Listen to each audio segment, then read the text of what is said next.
किसी व्यक्ति को लिवर की बीमारी है, किसी व्यक्ति को लिवर की सिरोसिस है, एंड उसे अनकॉन्शियसनेस हो जाती या बेहोशी हो जाती, तो कैसे क्लियर होगा कि ये जो बेहोशी है ये लिवर की प्रॉब्लम के चलते है या किसी दूसरे कारण से है?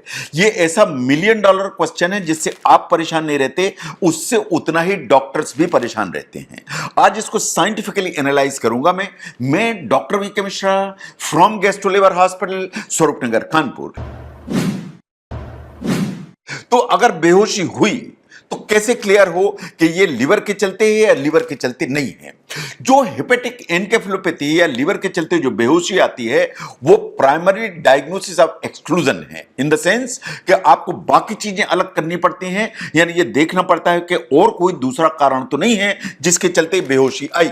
जैसे ब्रेन में अगर स्ट्रोक हुआ तो बेहोशी आएगी, तो ऐसा नहीं है कि लिवर के मरीजों को स्ट्रोक नहीं हो सकता।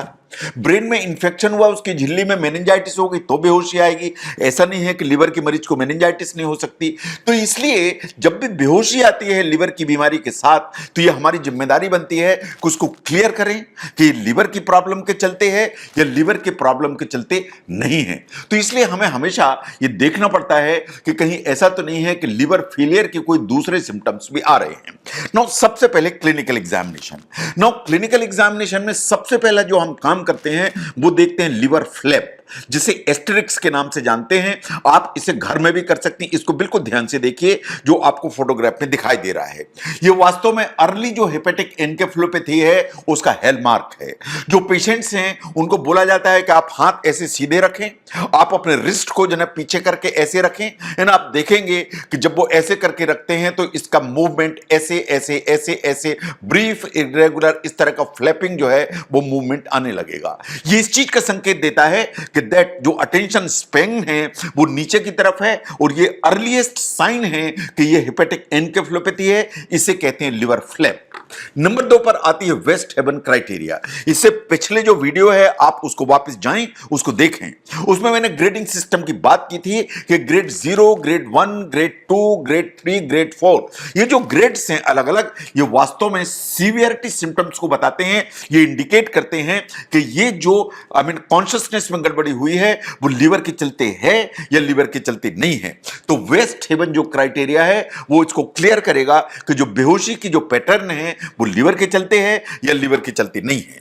नो क्लिनिकल एग्जामिनेशन में नंबर 3 पर आते हैं ग्लासगो कोमा स्कोर या जीसीएस। ये वास्तव में इमरजेंसी सेटिंग में यूज के लिए होती है।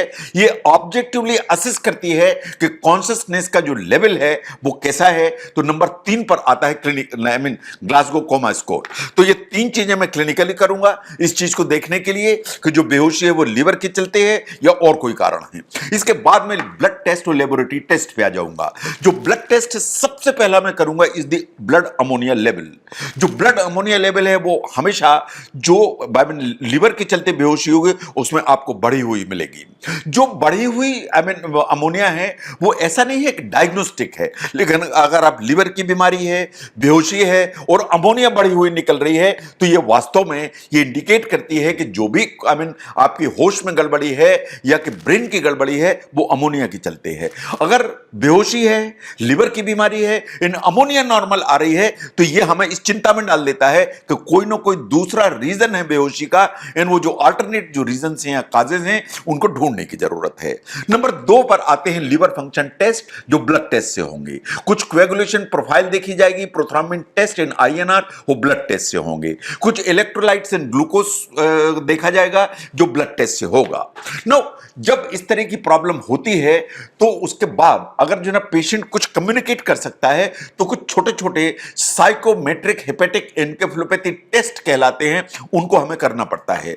नंबर 1 पर आता है पेपर एंड पेंसिल टेस्ट, जैसा आपको फोटोग्राफ में दिखाई दे रहा है। इसमें हमको नंबर कनेक्शन टेस्ट करवा के देखना पड़ता है कि पेशेंट कितना कोहेरेंट है, अंडरस्टैंड कर रहा है, नंबर कनेक्शन जो टेस्ट है उसको प्रॉपर कर पा रहा है या नहीं कर पा रहा है। नाउ आगे थोड़ा सा बढ़ते हैं तो आपको देखना पड़ेगा कि एनिमल नेमिंग टेस्ट कर पा रहा है कि नहीं कर पा रहा है। इस तरह का जो है हमें फोटोग्राफ पेशेंट्स को दिखाए जाते हैं, फिर उसको पूछा जाता है कि ये पर्टिकुलर जो एनिमल है, ये एनिमल कौन सा है, इसका नाम बताइए। तो इससे क्लियर होगा कि ब्रेन का जो फंक्शन है या रिकॉल है वो प्रॉपर है या प्रॉपर नहीं है। इसी के लिए कुछ कंप्यूटराइज टेस्ट भी किए जा सकते हैं।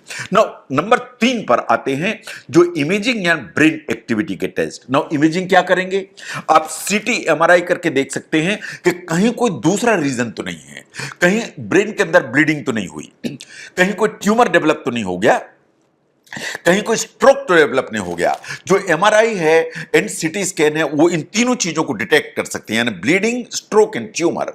और इवन जो एमआरआई है वो अगर ब्रेन में स्वेलिंग आई हुई है तो उसको भी थोड़ा सा चेक कर सकता है कि कहीं ब्रेन में स्वेलिंग तो नहीं आई हुई है। नो, अगर हमें यह देखना है कि ब्रेन की एक्टिविटी कैसी है तो हमें इलेक्ट्रोएन्केफेलोग्राम करने की जरूरत होती है, जिसे ईईजी के नाम से माना जाता है या देखा जाता है। इसको वास्तव में एक कैरेक्टरिस्टिक वेव पैटर्न हमें दिखाई देती है जो इस चीज को इंडिकेट करती है कि ये जो बेहोशी है लिवर के चलते है या लिवर के चलती नहीं है। नाउ कभी हमें अल्ट्रासाउंड डॉपलर करने की जरूरत पड़ती है इस चीज को देखने के लिए कि जो लिवर का जो ब्लड का फ्लो है वो कैसा है, कहीं ऐसा तो नहीं है कि पोर्टो सिस्टमिक शंट डेवलप हो गए हैं जिसके चलते जो अमोनिया है वो डायरेक्टली ब्लड में जा रही है, इन ब्रेन की तरफ जा रही है, तो डॉपलर स्टडी करने की जरूरत पड़ती है। तो अगर लीवर की बीमारी है साथ में बेहोशी हुई तो हमारी ये जिम्मेदारी बनती है कि इसको ये क्लियर करें कि ये जो अल्टरेशन इन बिहेवियर है या बेहोशी है ये लीवर के चलते है या दूसरा कोई कारण है।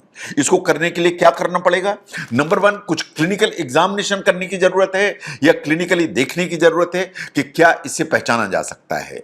कुछ जरूरत हुई तो कुछ ब्लड टेस्ट की जरूरत पड़ेगी और जरूरत हुई तो कुछ इमेजिंग जैसे सीटी एमआरआई, कुछ ईईजी या कुछ डॉपलर अल्ट्रासाउंड कराने की जरूरत पड़ेगी। तो ये बात बिल्कुल सही है कि लीवर के किसी भी मरीज को बेहोशी आ सकती है, अनकॉन्शियसनेस आ सकती है, ब्रेन डिस्फंक्शन आ सकता है, लेकिन ये बात बिल्कुल सही है कि ऐसा नहीं है कि ब्रेन के मरीज को लीवर के मरीज को ब्रेन का स्ट्रोक नहीं हो सकता, या लीवर के मरीज को ब्रेन में ट्यूमर नहीं हो सकता, या लीवर के मरीज को मेनिंजाइटिस नहीं हो सकती। तो लीवर के मरीज को जो बेहोशी आती है वो जरूरी नहीं है कि हमेशा लीवर की बीमारी के चलते हो। तो इसलिए हमारी जिम्मेदारी बनती है कि अगर बेहोशी आई तो उसको पहचानो कि इसका कारण क्या है, उसको करेक्ट करो ताकि बेहोशी से मरीज बाहर आ सके। जो लीवर के चलते जो एक अनकॉन्शियसनेस या बेहोशी आती है उसको पहचानने में क्या किया जाता है उसको समझने में इस वीडियो ने हेल्प की, जरूर शेयर करें। मैं doctor V K Mishra from gastro liver hospital, Swaroopnagar, Kanpur. Thank you very much.